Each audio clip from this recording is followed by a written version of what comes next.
Welcome, friends. Here is Dr. Kamran Sandhu from Business Management and Research Channel. Our today's topic is what is organizing in management? The second key management function after planning is organizing. It involves coordinating human efforts, allocating resources, and combining the two in a way that aids in the achievement of the objectives.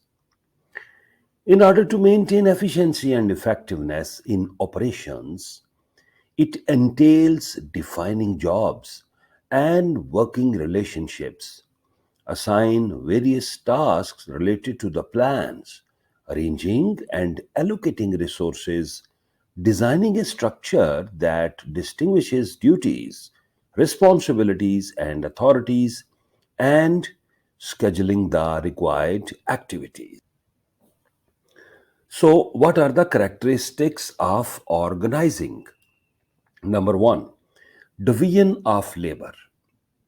You can find the key points here, like one, breaking down, number two, greater dexterity. So, let's discuss.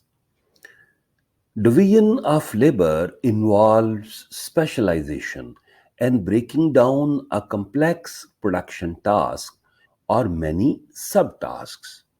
Division of labor is important in economics since a given number of people may produce significantly more output employing it than working alone.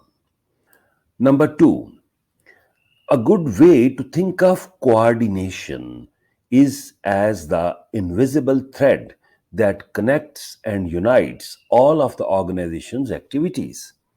In order to accomplish the goals of the organization, it is not a function of management but rather the core of the management, which is required at all levels and at every stage of the business.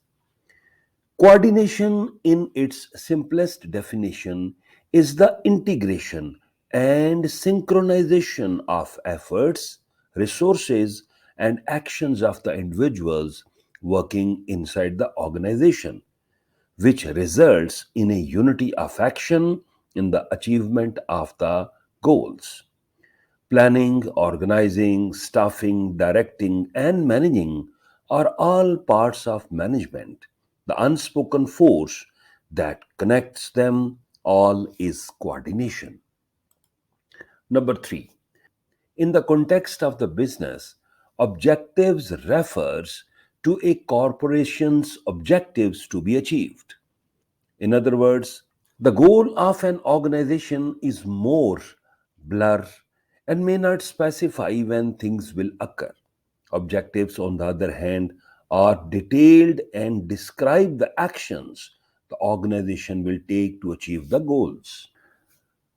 An organization's main goal should be efficiently distributing work and coordinating efforts towards a shared goal. If managers and employees understand power and responsibility, they will have more job security and company success. Both are needed for work success. So, what is authority? Authority is simply commanding subordinates, giving orders, and demanding obedience from a workforce. What is responsibility? Responsibility refers to the state of being answerable for any obligation, trust, or debt. It is your responsibility to complete a task on time and to the best of your abilities. Number five, communication. Communication is the transfer of information from one location, individual, or group to another. There is at least one sender, a message, and a recipient in every communication. Communication may appear to be a simple topic, but it is actually a very complex topic. Numerous variables can influence the message transmission from sender to receiver. These factors includes our emotions, the cultural context, the communication medium, and even our location. This is the reason why good communication skills are so highly valued by employers around the globe. Thanks for watching. Best of luck.